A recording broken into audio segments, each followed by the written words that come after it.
Coming up, explore the spectral side of the city. You don't have to look too far for spooky things in Anchorage. Rick Goodfellow is our guide with top hat and tales to tell. Many guests say the pieces have been seen to move by themselves. Like the guests at the Anchorage Hotel, who never check out. Or strange happenings at the 4th Avenue Theater. Like the mysterious little ball children say they got from a girl who lives under the stage. Ahead, history and hauntings. Join us if you dare.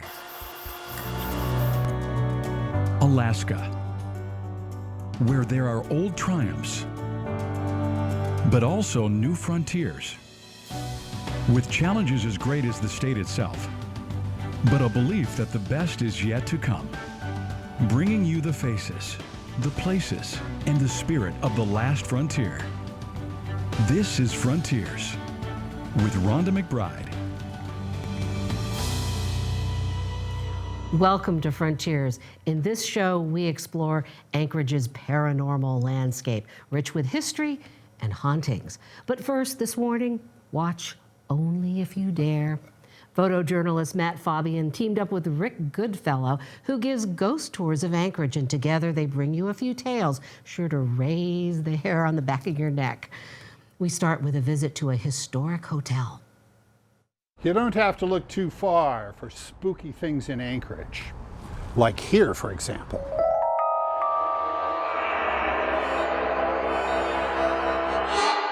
We're in the historic Anchorage Hotel, at least that's what it's called now.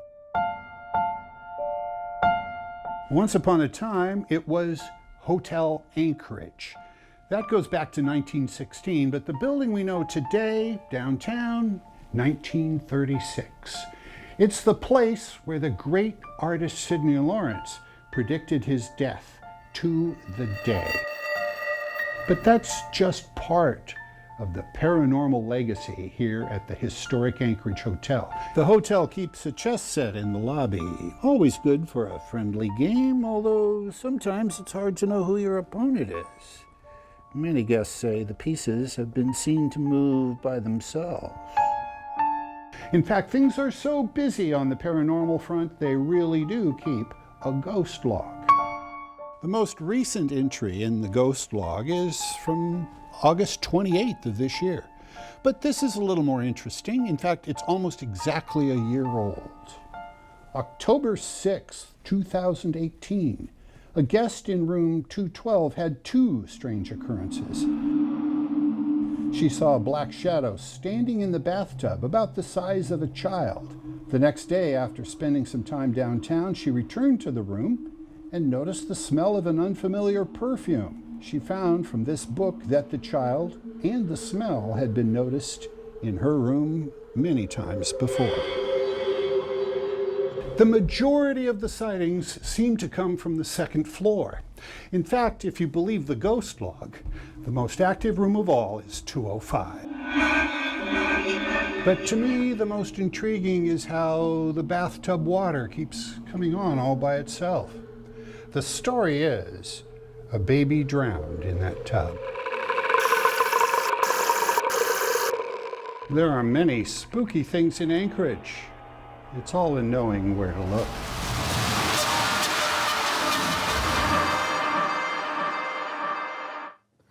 And in the intermission, we have more ghost stories for you, also collected by Rick Goodfellow. And based on those, you started a business called Ghost Tours of Anchorage. So, but you also wear the other hat in addition to your top hat there. You're owner of KLEF, the classical music station in Anchorage. But I guess we want to know how Ghost Tours of Anchorage got started. Well, frankly, I've always thought Anchorage didn't appreciate and celebrate its past like it should. And I discovered there was this thing, this phenomenon called ghost tours. And I went on one, and I was very impressed. That was in the lower 48? It was actually Victoria, British Columbia. And I said, this is wonderful. Anchorage needs something like this. So 11 years ago, I actually started doing them, but it took 2 years to collect the stories. So how did you go about collecting them. It's hard to just walk up to people and say, hey, tell me a ghost story. Well, that's kind of what I did. I made myself a rule for a year. Every single person I met, and I mean every single one, my old friends, clerks in stores, whatever, I said, have you ever seen a ghost downtown? And I got a lot of no's. I got some no's, but I got a surprising number of yeses. And how did they act? Were they happy to share them? In many cases, yes.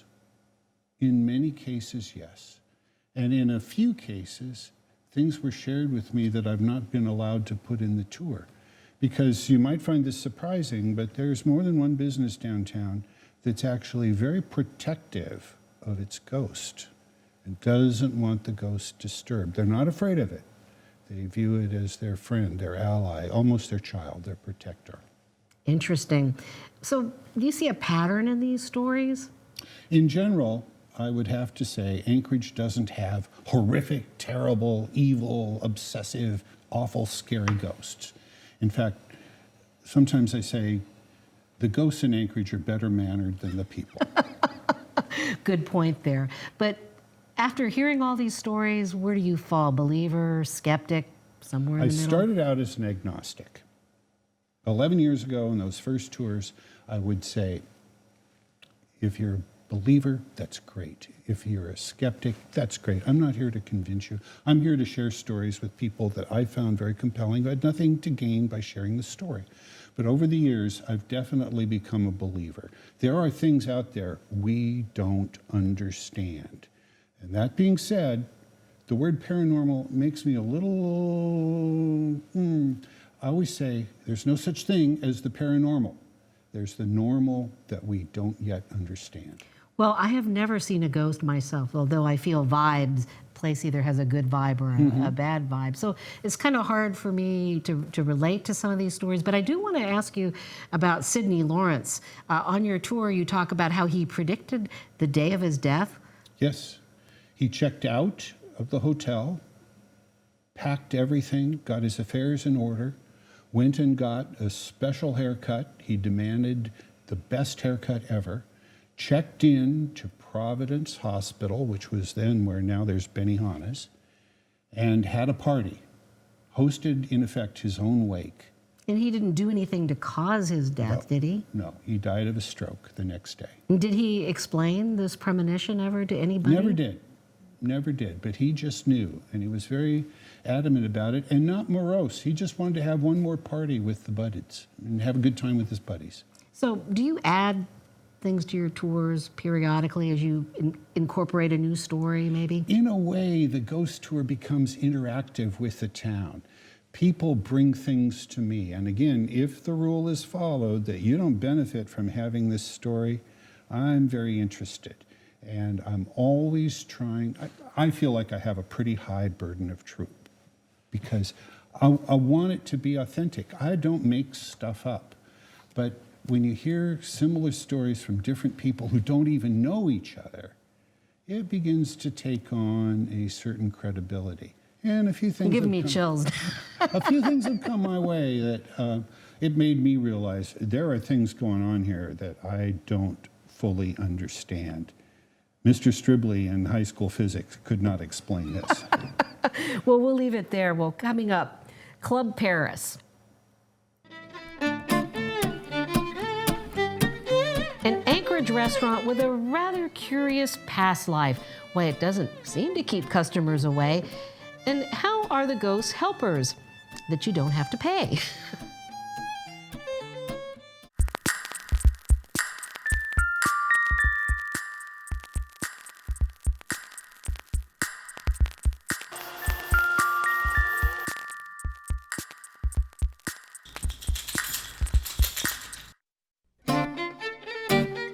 Club Paris on Fifth Avenue. One of Anchorage's oldest and most celebrated restaurants. But it's also well known for some ghosts that may have something to do with the first incarnation of the building. You see, the restaurant goes back to '57, but 30 years before that, the building was built to be the first town mortuary.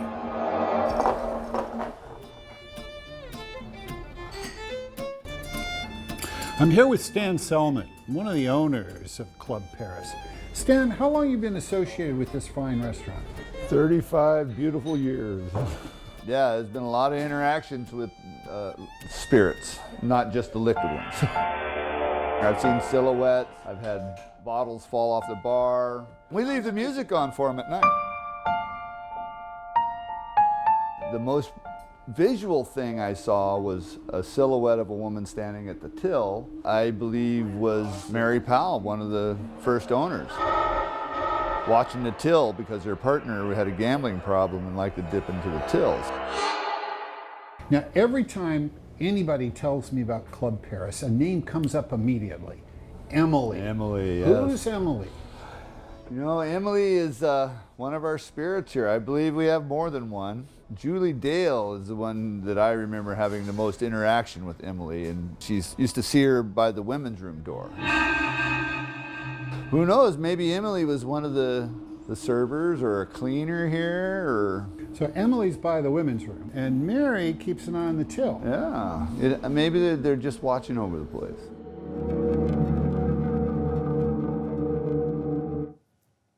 Well, we are back now with Rick Goodfellow. Who would have thought that Club Paris was a mortuary? Well, I didn't know that until I started asking around. But actually, they're very proud of it.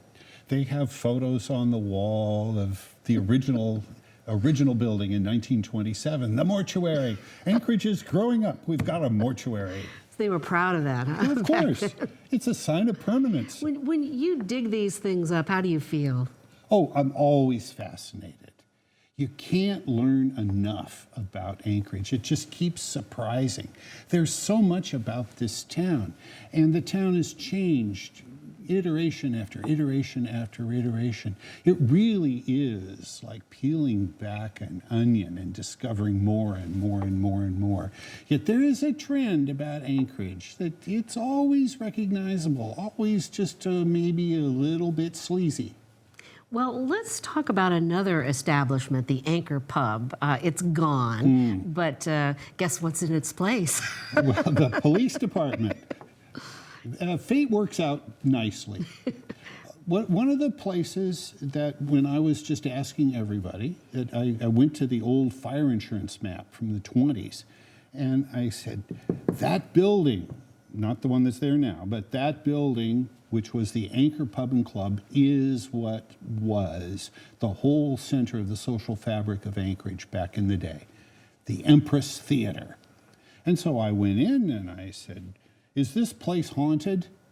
And the manager just rolled his eyes. He said, I can't even begin to tell you all about our ghosts. We have so many encounters. So, I mean, what was its past life, sort of? Was it, I mean, besides the ghosts, what was going on there? It was the Empress Theater. It was a movie theater, which was a center of entertainment and a center of social life. But it was also, if you knew the right people, the gateway to get down into a tunnel to get under the street to a speakeasy. So it was kind of part of Bootlegger's Cove, or? It wasn't really Bootlegger's Cove, although some of the product arrived through Bootlegger's Cove. But a place that still does exist on the other side of the street to this day is still called Dance Hall. It was all illegal. Anchorage was a dry town, wink, wink. But if you wanted a drink, you went to Dance Hall, and you perhaps tried to strike a bargain with a young lady of reasonable price, and a good time could ensue. Hard to believe that there were tunnels under there. Are they still there? Some of them, in a very few cases. Most of the buildings now on 4th Avenue are second, third, even fourth generation. They got built to code. But a few of the buildings that are original still are connected underground. Now, we've been talking about sort of friendly ghosts like Emily and Mary at Club Paris, but are there some unfriendly spirits? There's one that definitely acts out, and it's at a major downtown hotel, and she is hard to get along with. She's a suicide, and she was mentally ill when she killed herself, and all these years haven't made her any saner. So any ghosts from murders and homicides and things like that? My favorite, if that's the right word, is the ghost of the first chief of police. He was murdered in 1921, and after only 8 weeks of service. And I spend more time on him than anybody else. And he was killed in the line of duty in Anchorage, basically was very embarrassed, but clearly didn't try very hard to solve the crime. There's just so many signs of whitewash that he's disturbed, and I'm convinced he wants me to solve this crime.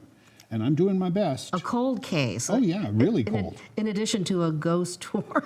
And it happened in February, so it was below freezing cold. Oh, wow. You're giving me the chills again, but we'll be back with more. Well, up next, we're going to take a visit to the 4th Avenue Theater. Its doors may be closed, but don't tell that to the spirits, like that girl who lives under the stage.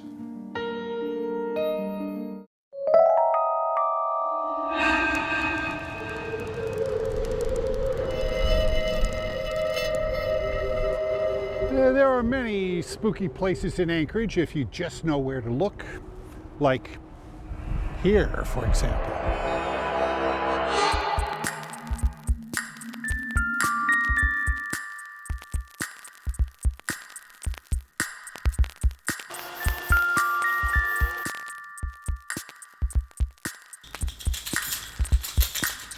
We're standing outside the 4th Avenue Theater.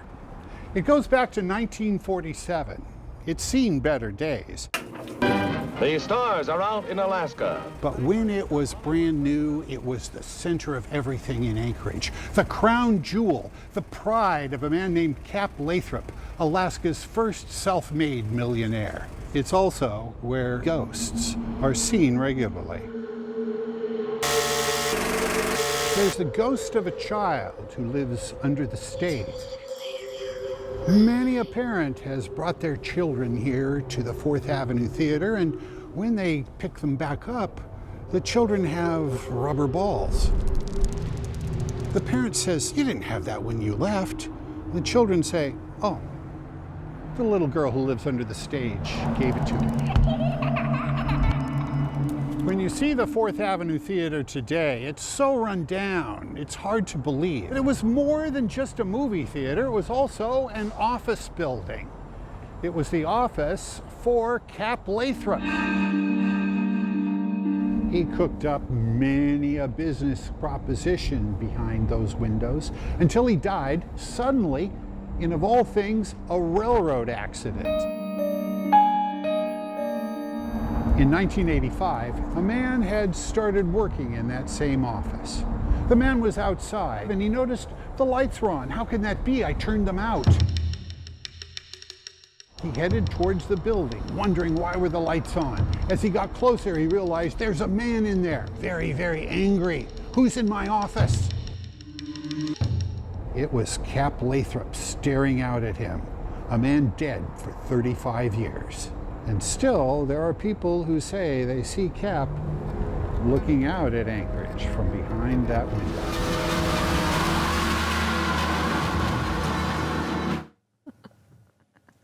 Well, we are back with the dapper and dashing Rick Goodfellow. Now, I remember going to the 4th Avenue Theater with my father. I was about 5 or 6, and we saw Old Yeller there, but no kid came up to me with a ball. Usually it's off hours, people who are there at the office building, not during the movie shows. And, you know, the child goes off and you go play, and then the child will come back with the ball. Amazing story. Wow. Well, what about Cap Lathrop? I mean, I don't think people really understand his significance to Alaska. It's kind of sad because, you know, we don't know what's going to happen to that theater. We don't. He's truly larger than life, and sadly, much more celebrated in Fairbanks. They at least named a high school after him. But his greatest single investments were in Anchorage. Larger than life in every way. If anybody's going to come back, it's him. And he, as you heard, makes regular appearances. You know, I wonder what he would say about the state of city things now. But, you know, one thing he did is he built this fabulous restroom. I mean, it is the most amazing ladies' room that I've ever seen. And, of course, We don't get to see that now, but apparently there's a ghost in the ladies' room. Yes, a lady died, actually not in the restroom. She'd been upstairs using the restroom, came down the grand staircase to the lobby, and she was overdressed, got tangled up in her gown, and and died of a broken neck. Oh, my dear. But the lady in white is often seen in the mirror. In other words, I'm looking in the mirror and she appears. Oh, yeah. And you've heard that more than once? Oh, many times, many times. Hundreds of people have seen her in the mirror. I can find 8 people who've seen her out on the stairs. And the stories are all consistent about Yes. how she looks? Yes, she wears white. She's very beautiful. And the most compelling to me was a woman who came on the ghost tour, hadn't been in Anchorage for 50 years. And I got to the 4th Avenue and talked about the woman in white, and she was just amazing. She's a great skeptic when she came on the tour, and she said, I used to see her when I was a child. I came on my tour thinking it was a waste of time, but you've explained a mystery from my childhood. Ooh. Well, it isn't the only theater that we have in town that is haunted, but this one that we want to talk about, Wendy Williamson, is not downtown. But maybe you could tell us who Wendy was, the He namesake. was a musician, and it was a he. Wendy was a he. And I had the great fortune to know him. He died of natural causes. A jolly, wonderful, helpful guy. And a wonderful pianist. Bailed me out on a concert one night. He showed up and sat in for a Dixieland pianist who couldn't play that night. He was wonderful, but he still haunts the Wendy Williamson. Now, how so? He plays the piano. And in how the do we dark. know that? Oh, people hear it. The janitor say, how do you play the piano in the dark? There are no lights in there. It's windy. And what is it about that theater, too, that lends itself to some of this feeling that it's haunted? Some of the speculation is that it took so long to build. It was on again, off again construction project. And a lot of the building is disjointed because the plans kept changing. There are doorways that open onto nothing. There are catwalks that lead to nothing, that sort of thing. The theory is that it's at odds with the intention and odds with the universe. Well, before we go, one more story. I want to hear about the ghost at the Snow City Cafe. Well, that one was a surprise to me. I'm convinced it's the ghost of the one and only car bomb murder victim in the history of Anchorage. A woman named Muriel File, killed on the last day of September 1975. Undoubtedly murdered by her rather bizarre husband, and it was a car bomb. And officially, it's unsolved. And she appears there. Oh, yes. Oh, okay. Well, we'll have to save that story for another time. Thank you very much. And we hope we've set the mood for Hallows Eve when the curtain between the world of the living and the world of the spirits opens just a little. Thank you for joining us. We'll see you next week.